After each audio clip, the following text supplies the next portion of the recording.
नमस्कार साथियों, स्वागत है आप सभी लोगों का कैरियर इंडिया एजुकेशन में। आज हम आपके सामने लेके आए हुए हैं 20 मार्च 2023 मध्य प्रदेश पटवारी में पूछे गए प्रश्न।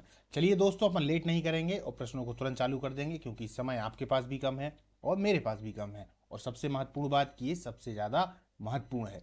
चलिए, जैसा कि यहाँ सामने आपने देखा कि पैटर्न में आ रहा है बदलाव, इसकी चर्चा अपन ने कल वाले जो सेशन था उसमें कर ली थी। आज भी अपन देखेंगे कि कौन से प्रश्न ऐसे हैं कि जिस कारण यहाँ पर मैंने लिखा है कि पैटर्न में आ रहा है बदलाव, और उसी के हिसाब से आपको भी अपनी रणनीति थोड़ी सी बदलनी पड़ेगी, जिनके भी पेपर आगामी समय में हैं। जो लोग टेलीग्राम से नहीं जुड़े हैं, टेलीग्राम से जुड़ जाएं, पीडीएफ उनको वहीं पर प्राप्त होगी। चलिए दोस्तों, चालू करते हैं। सबसे पहले ही सामान्य ज्ञान पर आएंगे। प्रश्न ये था कि मैहर माता का मंदिर कहाँ स्थित है। दोस्तों, मैं आपसे बता रहा हूँ कि जो मंदिर है, मंदिर से रिलेटेड एक प्रश्न आ रहा है। यदि आप लोग अच्छे से कर लेंगे तो आपका जो प्रश्न है वो 1 से 2 नंबर आप समझ लीजिए। कैसे प्रश्न आ रहे हैं, या तो वो ये पूछ ले रहा है कि मंदिर कहाँ पर स्थित है, या फिर वो ये पूछ लेता है कि मंदिर नदी के किस तट पर है, पश्चिमी तट पर है, पूर्वी तट पर है। इस तरीके से प्रश्न आ रहा है ना। या फिर इस मंदिर के तट पर कौन सी नदी है, सॉरी माफ करिएगा, मंदिर के मतलब मंदिर किस नदी के तट पर है। इस तरीके के प्रश्न आ रहे हैं। तो आज इस पे आया है कि मैहर माता का मंदिर कहाँ स्थित है। तो हम सब जानते हैं कि ये सतना जिले में स्थित है। दोस्तों, कहाँ पर है? सतना जिले में स्थित है। 1 मिनट रुकिएगा।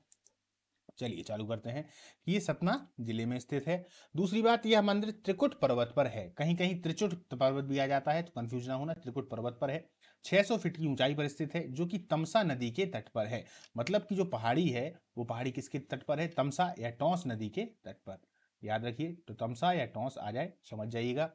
उस्ताद अलाउद्दीन खान का संबंध भी मैहर से है। देखिए, चूंकि मैहर से प्रश्न आ चुका है तो उस्ताद अलाउद्दीन खान को हम नहीं भूल सकते। ये संगीत से जुड़े हुए एक महत्वपूर्ण व्यक्ति हैं। इन पर प्रश्न काफी आता है, तो आप लोग इनको जरूर पढ़कर जाएं, क्योंकि चूंकि उन्होंने मैहर से प्रश्न दे दिया है तो उस्ताद अलाउद्दीन खान से प्रश्न देने की संभावना है। यही बात मैं बताता हूं कि पैटर्न में क्या क्या बदलाव आता है। संबंध कहां से? मैहर से है। मैहर घराने से उनका संबंध है। किससे? संगीत से। चलिए आगे चलते हैं।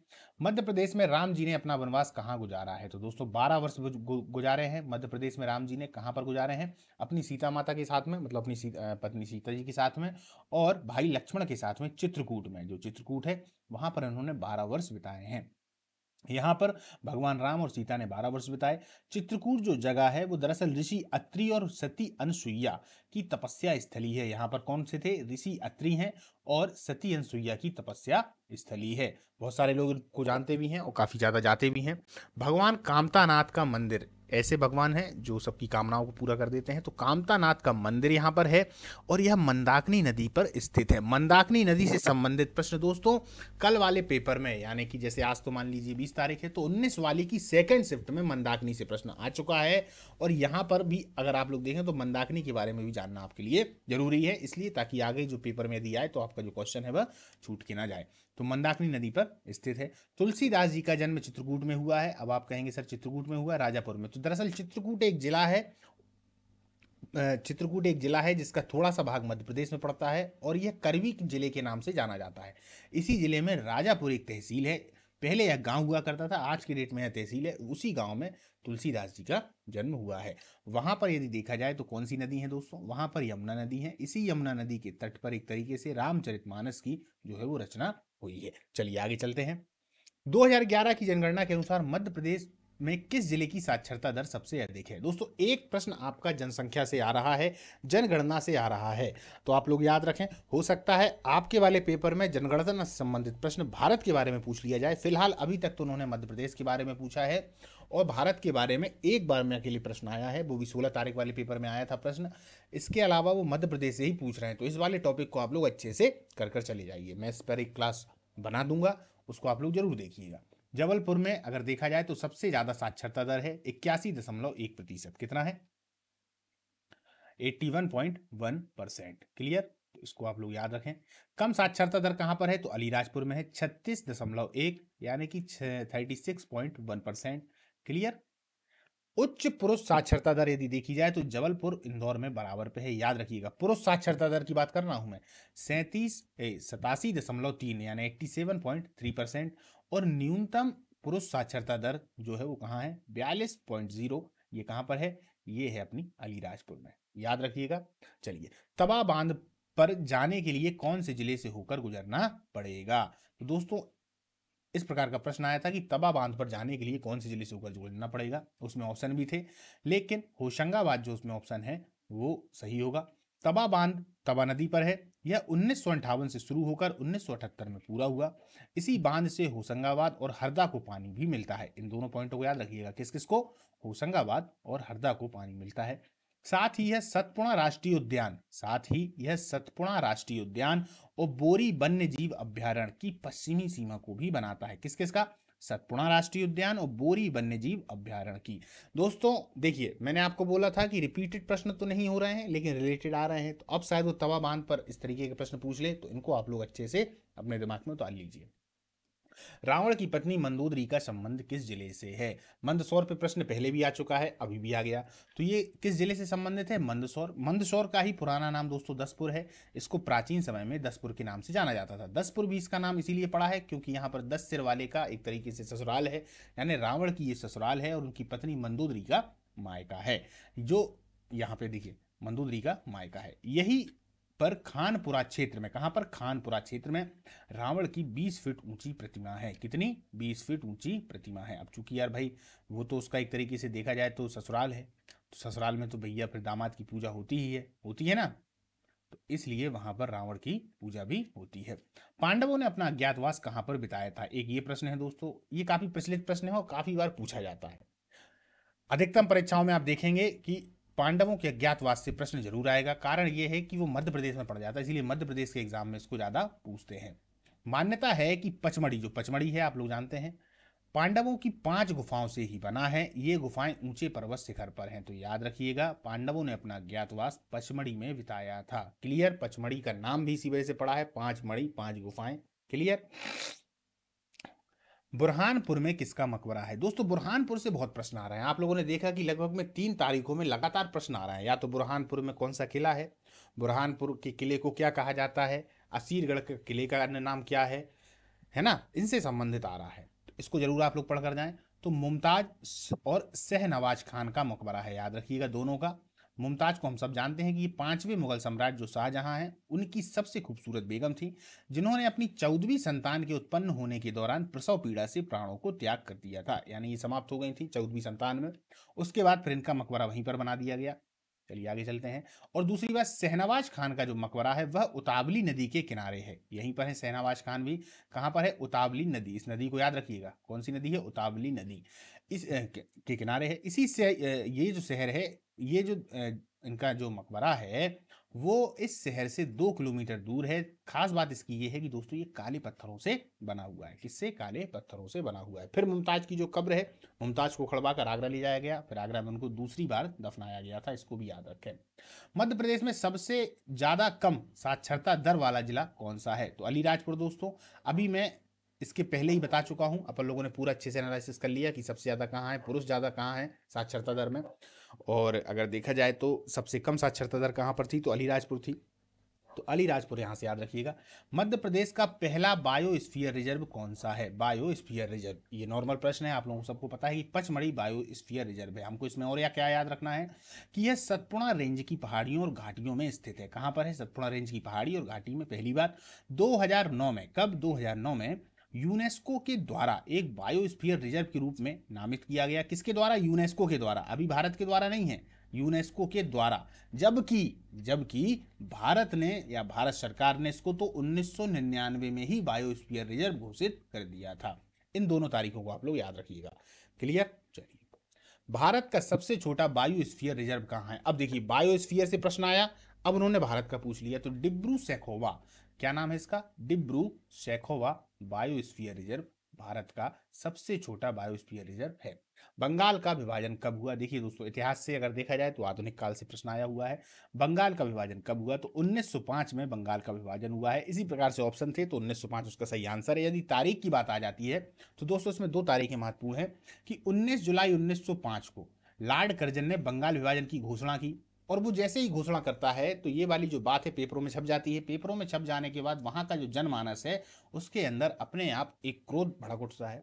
क्रोध भड़क उठने के बाद आप लोगों ने सुन रखा होगा स्वदेशी आंदोलन, तो स्वदेशी आंदोलन की तुरंत घोषणा हो जाती है कि भैया कुछ भी हो बंगाल का जो विभाजन है वह रद्द होना चाहिए। इतना सब कुछ हो जाने के बावजूद भी 16 अक्टूबर 1905 को, ये दूसरी तारीख है दोस्तों, घोषणा कब की है? 19 जुलाई 1905 को। लागू कब कर दिया वो नियम? 16 अक्टूबर 1905 को इसको लागू कर दिया गया। इन्हीं दोनों तारीखों के बीच में अगर देखा जाए तो स्वदेशी आंदोलन हो जाता है, वंदे मातरम का नारा दे दिया जाता है ना। सभी लोग आपस में एक दूसरे को राखी बांधने लगते हैं कि मुस्लिम और हिंदू जो हैं वो भाई भाई हैं, बंगाल विभाजन हमको नहीं चाहिए, बंगाल विभाजन को रद्द किया जाए। हालांकि बंगाल विभाजन रद्द कब होता है? ये होता है 1911 में दोस्तों। कब होता है? 1911 में। और उस समय अब भारत के जो वायसराय हैं वो कौन है? Lord Hardinge. कौन है? Lord Hardinge. जब इन पर दिल्ली में बम फेंका गया था दोस्तों, तो ये वही कहानी है। 1911 में हार्डिंग के द्वारा वापस ले लिया जाता है। और 1911 में ही दूसरी और महत्वपूर्ण घटना घटती है। घटना यह है कि भारत की राजधानी अभी तक जो कलकत्ता, जो बक्की बंगाल में है, चलती आ रही थी, दिल्ली स्थानांतरित होने की घोषणा होती है। याद रखिएगा, यहां भी दो तारीखें हैं बहुत इंपॉर्टेंट, कि स्थानांतरित होने की घोषणा हुई, जो कि 1912 में लागू कर दी गई। तो दो प्रकार से प्रश्न आता है कि भारत दिल्ली की राजधानी परिवर्तित, एक तरीके से भारत की राजधानी कलकत्ता से दिल्ली परिवर्तित होने की घोषणा कब हुई है? तो वह 1911 में हुई है। कब वह परिवर्तित हो गई? तो 1912 में हो गई थी। आप लोगों को याद होगा 2022 में लगभग एक तरीके से लगभग नहीं, एक्यूरेट 100 वर्ष पूरे हो जाने पर शताब्दी भी मनाई गई थी। चलिए, मंदसौर के वही तीर्थ स्थल में किसकी प्रतिमा है? वही तीर्थ स्थल, देखिए कहीं कहीं ये जो नाम है, जो पेपर है वहां पर वही नाम से आया हुआ है, लेकिन इसका पूरा नाम है दोस्तों श्री वही। श्री वही, इसको याद रखें, श्री वही तीर्थ स्थल। ठीक है, मंदसौर के श्री वही तीर्थ स्थल में किसकी प्रतिमा है? इस प्रकार से प्रश्न होना चाहिए। तो आंसर इसका है पार्श्वनाथ की। पार्श्वनाथ की।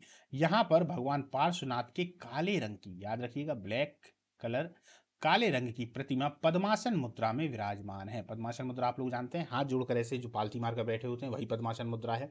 बुद्ध की अधिकतम प्रतिमाएं जो है वो पद्मासन मुद्रा में ही हैं, खड़े रूप में बहुत कम प्रतिमाएं हैं। इसी प्रकार जैनियों में भी देखा जाए तो पद्मासन मुद्रा काफी महत्वपूर्ण होती है। चलिए, एक ये प्रश्न था। अब है प्रश्न राफेल नडाल, ये खेल से संबंधित है, ने किसको हराकर ऑस्ट्रेलियाई ओपन 2022 जीता? तो 2022 में जितने भी हुए हैं दोस्तों, और जितने भी जीते हैं उनको आप लोग जरूर कर लें, क्योंकि आज यदि ये प्रश्न आ गया है तो 101% टेनिस से प्रश्न अगले वाले पेपर में जरूर आएगा। पेपर की रणनीति को थोड़ा समझ लें दोस्तों। बाकी तैयारी तो आपकी मैथ रीजनिंग में बढ़िया चल रही है, पर ये वाले प्रश्न भी आपके छूटे नहीं। इसीलिए मैं आप लोगों को बार बार बीच बीच में बताता जाता हूं कि जो प्रश्न एक दिन परीक्षा में आ गया है उससे रिलेटेड प्रश्नों को जरूर ध्यान दें। तो क्या आंसर है इसका? डेनियन मेदवेदेव। डेनियन मेदवेदेव को उन्होंने हराया था। क्लियर? प्रादेशिक अंतरराज्यीय विवाद को कौन सुलझाता है? ये एक प्रश्न था दोस्तों, प्रश्न क्लियर नहीं हो पाया, इसीलिए इसका उत्तर भी नहीं है, लेकिन इसी से संबंधित था। एक और प्रश्न आया था, एक्साइज ड्यूटी कौन सा कर है? एक्साइज ड्यूटी कौन सा कर है? तो ये कौन सा कर है दोस्तों? अप्रत्यक्ष कर है। कौन सा है? अप्रत्यक्ष कर है ना, इनडायरेक्ट। एक्साइज ड्यूटी यहां पर बताया गया है कि एक्साइज ड्यूटी एक प्रकार का प्रत्यक्ष कर है, अप्रत्यक्ष कर है दोस्तों, अप्रत्यक्ष कर है। यह कर भारत की केंद्र सरकार लगाती है, समझिएगा, केंद्र सरकार लगाती है, लेकिन राज्य सरकार भी कुछ उत्पादों पर एक्साइज ड्यूटी जमा कर सकती है, कुछ उत्पादों पर। क्लियर? अब भाई साहब यहां से हमें क्या ध्यान रखना है कि आप लोग इस वाली बात को बिल्कुल ध्यान रख लें कि अब कर से प्रश्न आगे आएगा तो प्रत्यक्ष कर और अप्रत्यक्ष कर, अप्रत्यक्ष कर, डायरेक्ट और इनडायरेक्ट, इन दोनों करों को आपको याद कर लेना है, मध्य प्रदेश के भी यानी कि राज्य के भी और केंद्र के भी। क्लियर? चलिए आगे चलते हैं। इन्वेस्ट विकास बोर्ड कब लागू हुआ था? इन्वेस्ट विकास बोर्ड कब लागू हुआ था? तो ये 2015, 16, 17, 18 इस प्रकार के ऑप्शन थे दोस्तों। तो ये क्लियर नहीं हो पाया है, बताइएगा कि इसका आंसर क्या है। एक आया था प्रश्न, सही जोड़ी को मिलाइए। बंगाल विभाजन था तो 1905 में हुआ है। भारतीय राष्ट्रीय कांग्रेस की स्थापना 1885 में हुई है, डफरिन के समय पे। वर्साई की संधि 1919 में हुई है दोस्तों। ये विश्व से संबंधित प्रश्न है या वर्ल्ड हिस्ट्री से संबंधित प्रश्न है। और बक्सर का युद्ध 1764 में हुआ था। प्लासी के युद्ध के बाद बक्सर का युद्ध एक निर्णायक युद्ध है। इसी युद्ध के बाद में यदि देखा जाए तो भारत की जो पूरी की पूरी शक्ति है, भारत की पूरी जो ताकत थी, वो अंग्रेजों के हाथ में आ चुकी थी। बाकी भारत के जितने भी महान राजा अपने आप को कहते थे, महान सम्राट कहते थे, वो तो नहीं थे, नवाब लोग थे। ये नवाब लोग एक तरीके से अंग्रेज के हाथ की कठपुतली बन चुके थे। क्लियर। आपने रॉबर्ट क्लाइव का नाम सुना होगा, बहुत ही महत्वपूर्ण उसकी भूमिका इन बक्सर के युद्ध, प्लासी के युद्धों में रही है। चलिए आगे चलते हैं। अब विज्ञान को देखते हैं, विज्ञान से संबंधित क्या क्या प्रश्न थे। एथेनोइक एसिड से एक प्रश्न था, एथेनोइक एसिड से प्रश्न था। एथेनोइक एसिड्स के बारे में जान लेते हैं। ये दरअसल लाल चींटी में पाया जाता है, जब चींटी काट लेती है तो उसी में रहता है ये एथेनोइक एसिड। इसका उपयोग पशुओं के चारे को बचाने में भी किया जाता है, या हम यहाँ कह सकते हैं परिरक्षक के रूप में, परिरक्षक के रूप में भी इसका उपयोग किया जाता है। क्लियर, ये है एथेनोइक एसिड। विद्युत धारा का एसआई मात्रक क्या है? देखिए दोस्तों, यूनिट से प्रश्न आ रहा है, बिल्कुल नहीं भूलें, यूनिट से प्रश्न आ रहे हैं। तो विद्युत धारा का जो एसआई मात्रक है वो है एम्पियर। परिपथ की विद्युत धारा मापने के लिए जिस यंत्र का उपयोग करते हैं उसे एमीटर कहते हैं। क्या कहते हैं दोस्तों? एमीटर।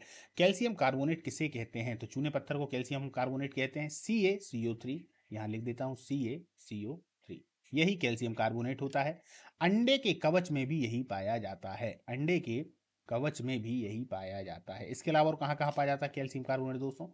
आप लोगों ने शंख देखा होगा, शंख, शंख में भी यही होता है कैल्शियम कार्बोनेट। क्लियर, शंख में, अंडे के कवच में, और चूना पत्थर को तो कैल्शियम कार्बोनेट कहते ही हैं। चलिए, एड्स होने पर किस कोशिका में ज्यादा प्रभाव पड़ता है? एड्स हम जानते हैं वायरस से होता है दोस्तों, है ना।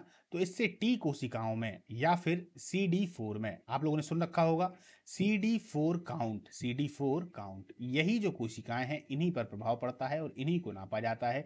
CD4 काउंट एक तकनीक है, एक तकनीक है जो कि एड्स से संबंधित है, जो कि किससे संबंधित है दोस्तों? जो कि एड्स से संबंधित है, एड्स से संबंधित है। क्लियर। चलिए, मरकरी के बारे में प्रश्न था दोस्तों, निम्न में से किसमें कार्बन पाया जाता था? इस प्रकार का प्रश्न था कि निम्न में से इनमें किनमें कार्बन पाया जाता है। ऑप्शन में थे हीरा, ग्रेफाइट, कोयला, और डी ऑप्शन था इन सभी। तो इसका सही आंसर क्या था? इन सभी में कार्बन पाया जाता है। हीरा भी कार्बन से ही बनता है दोस्तों, ग्रेफाइट भी और कोयला भी। चलिए, एथेनोइक एसिड का सूत्र क्या है? एथेनोइक एसिड का सूत्र क्या है? तो इसका सूत्र क्या है दोस्तों?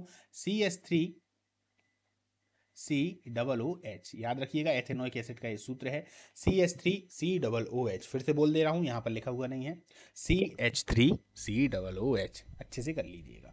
अपर्याप्त मात्रा में कैल्शियम पोटेशियम लेने में कौन सी बीमारी हो जाती है? जब हम अपर्याप्त मात्रा में कैल्शियम पोटेशियम ले लेते हैं तब हृदय के रोग, स्ट्रोक यानी कि अटैक, और दिल का दौरा पड़ना। क्लियर, हृदय के रोग, स्ट्रोक यानी कि हृदय की धड़कनों का रुकना, और दिल का दौरा पड़ जाना, यानी हृदय से संबंधित बीमारियां ही हो जाती हैं। सबसे ज्यादा विटामिन सी किसमें पाया जाता है? तो ऑप्शन में दोस्तों आंवला था, नॉर्मल प्रश्न है, सभी लोग लगा देते हैं, आंवला में था। इसके अलावा यदि इससे संबंधित और भी प्रश्न आ सकता है, तो विटामिन सी की कमी से कौन सा रोग होगा? तो विटामिन सी की कमी से स्कर्वी रोग हो जाता है दोस्तों। विटामिन सी को हम बोलते क्या है? तो एस कार्बिक एसिड बोलते हैं, एस कार्बिक एसिड बोलते हैं, एस कार्बिक एसिड। हो गया। इसके अलावा देखा जाए तो विटामिन सी और किस में पाया जाता है? खट्टे पदार्थों में पाया जाएगा, नींबू में भी और संतरा में भी, नींबू में भी और संतरा में भी। क्लियर, खट्टे जितने भी होंगे उन्हीं में एक तरीके से विटामिन सी पाया जाता है। चलिए, विटामिन डी से पिछली बार प्रश्न आया था, विटामिन B11 से 16 तारीख वाले में प्रश्न आया है। तो विटामिन से संबंधित प्रश्न आ रहे हैं। कुछ प्रश्न दोस्तों ऐसे हैं, आप लोग देखिए ना कि अब समय कितना परिवर्तित हो गया है, समय इतना परिवर्तित हो गया है कि आप लोगों को पहले ही मालूम है कौन कौन से प्रश्न आ रहे हैं। तो अपने दिमाग को एकदम सही करें और जहां जहां से प्रश्न आ रहे हैं एक तरफ से रट डालें दोस्तों। एक ही बार तो करना है, बार बार थोड़ी ना करना है। चलिए, तो बेहतरीन करें। बार बार करना होता तो सोच लेते मन में, अरे ठीक है बाद में देख लेंगे, बाद में देख लेंगे। चूंकि करना आपको एक ही बार है, क्योंकि अब ये पेपर एक ही बार है, और आप बार बार सोचेंगे अरे कल देख लें, परसों देख लेंगे, आज ही कर डालो यार जो करना हो।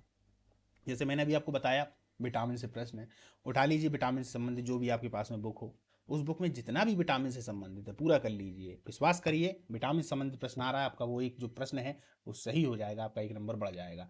ऐसे ही सभी चीज़ों में, जैसे कि पंचवर्षीय योजनाओं से प्रश्न आ रहा है, हाँ ठीक है आज की डेट में नहीं आया प्रश्न, लेकिन बाकी में आया, उसको एकदम से पढ़ लीजिए। तो जितने टॉपिकों में बताया जा रहा है कि भैया इसमें प्रश्न आ रहा है, उनको बिल्कुल भी ना छोड़ें। क्लियर है। चलिए, कंप्यूटर पर कौन कौन से प्रश्न आए हुए हैं दोस्तों? नेटवर्क से 2 प्रश्न थे, नेटवर्क से 2 प्रश्न थे, फायरवॉल से 1 प्रश्न है, मेमोरी से 1 से लेकर 2 प्रश्न है, कंप्यूटर के पिता किसको कहा जाता है? तो चार्ल्स बेबेज को, चार्ल्स बेबेज को कंप्यूटर का पिता कहा जाता है। क्लियर? कौन सी भाषा हाई लेवल भाषा है? तो सी प्लस प्लस, जावा, एक वो भी है, क्या बोलते हैं, पाइथन, है ना, पाइथन। डेटाबेस से प्रश्न था, डेटाबेस से प्रश्न था। लैपटॉप किस प्रकार का कंप्यूटर था? एक ये प्रश्न था दोस्तों, तो यह मिनी कंप्यूटर था, है अभी। ऑपरेटिंग सिस्टम से प्रश्न थे, ऑपरेटिंग सिस्टम से प्रश्न थे। और एक और प्रश्न था, WWTT का पूरा नाम क्या है? World wide touch technology, world wide touch technology. Clear? WWTT। अब दोस्तों देख रहे हो आप कि फुल फॉर्म से संबंधित प्रश्न भी बार बार पूछे जा रहे हैं, तो इसको भी आप लोग अच्छे से कर लें। हिंदी में देखते हैं, हिंदी में अगर देखा जाए तो वही पैटर्न रहा है जो अभी तक आ रहा है। लिंग से संबंधित प्रश्न आ गया, समाज से संबंधित प्रश्न है, अलंकार से 2 से 3 प्रश्न हैं। हमने देखा कि पहले उन्होंने रस को जोड़ा था, अब वो अलंकार को जोड़ने लगे हैं। वर्तनी से प्रश्न है, पर्यायवाची से संबंधित प्रश्न है, बहुवचन से संबंधित प्रश्न है, अनुप्रास अलंकार की परिभाषा है। देखिए अलंकार से 2-3 प्रश्न उन्होंने वहां दे दिए, साथ ही साथ अनुप्रास अलंकार की परिभाषा भी उन्होंने पूछ ली। तो अनुप्रास अलंकार की सीधी सी परिभाषा है, शब्दों में अगर देखा जाए तो जो उनके वर्ण होते हैं उनकी आवृत्ति बार बार होती है, बार बार उनकी आवृत्ति होती है। इसी में हो जाता है छेकानुप्रास, लाटानुप्रास, वृत्त्यानुप्रास, है ना। चलिए आप अलंकार वाली क्लास को अगर देखेंगे तो आपको सब कुछ समझ में आ जाएगा। देशज और विदेशज शब्दों से प्रश्न था। प्रबंधन में देखते हैं कि साझेदारी से प्रश्न है, साझेदारी से प्रश्न थे। हेनरी फ्योल से प्रश्न है, आधुनिक प्रबंध से प्रश्न है। आज हमने क्या देखा कि इसमें आधुनिक प्रबंध को भी उन लोगों ने जोड़ दिया है। मार्केटिंग से प्रश्न है, यानी कि यदि इसको मैं विपणन लिख दूं तो कोई दिक्कत तो नहीं है, विपणन ही मार्केटिंग को कहते हैं। क्लियर? संगठन से प्रश्न थे। चलिए दोस्तों आज की जो अपनी क्लास है वो समाप्त होती है। यहां से आप लोग समझ गए होंगे कि कौन से प्रश्न कैसे कैसे आ रहे हैं, है ना। तो उन्हीं प्रश्नों पर आप लोग फोकस करें। अब जो जो प्रश्न आ रहे हैं उनकी अब सेपरेट क्लासें चलने वाली हैं, ज़्यादा नहीं है, 10-10 मिनट की हैं, जो आपको कल से मिलना चालू हो जाएंगी और लगातार मिलती ही जाएंगी। जो भी टॉपिक ज़्यादा आएगा उस टॉपिक पर एक क्लास आपको तुरंत मिल जाया करेगी, है ना। वो जरूरी इसलिए है क्योंकि पटवारी का जो पैटर्न है, अगर आप लोग एक दूरदृष्टि देखें, इस पर दूर से अगर फोकस करें, साइड में अलग हटकर इसको देखने का प्रयास करें, तो आप देखेंगे कि मान लीजिए उसने 16 तारीख में कोई प्रश्न पूछा, बुरहानपुर पे 16 तारीख पर प्रश्न पूछा उसने, तो वो 17 तारीख को फिर से बुरहानपुर के ही नजदीक वाला प्रश्न पूछ रहा है। मान लीजिए उसने 16 तारीख को देखा कि कर्मधारय समाज से प्रश्न पूछा है, कर्मधारय समाज से प्रश्न पूछा है, तो वो 17 तारीख में कर्मधारय का ही एक उदाहरण दे देगा और पूछेगा कि इसमें समास कौन सा है। तो इस प्रकार के प्रश्न आ रहे हैं दोस्तों। तो इसीलिए जो महत्वपूर्ण टॉपिक हैं जो बार बार वहीं घूम रहे हैं, तो उनकी क्लासें जरूरी हैं। तो उन क्लासों को आप लोग कल से देखना चालू करें दोस्तों। जिनके भी पेपर लेट हैं और जिनका पेपर कल है, तो उन सभी लोगों को बहुत बहुत शुभकामनाएं। आप लोग जाएं, जीत कर आएं, कोई दिक्कत नहीं। ये वाली क्लास देखने के बाद यदि आपका पेपर कल है तो आराम से लंबी नींद लें, प्रेशर में बिल्कुल नहीं रहें, आराम से पेपर दें, अच्छे नंबर आपके आएंगे। ठीक है दोस्तों, नमस्कार।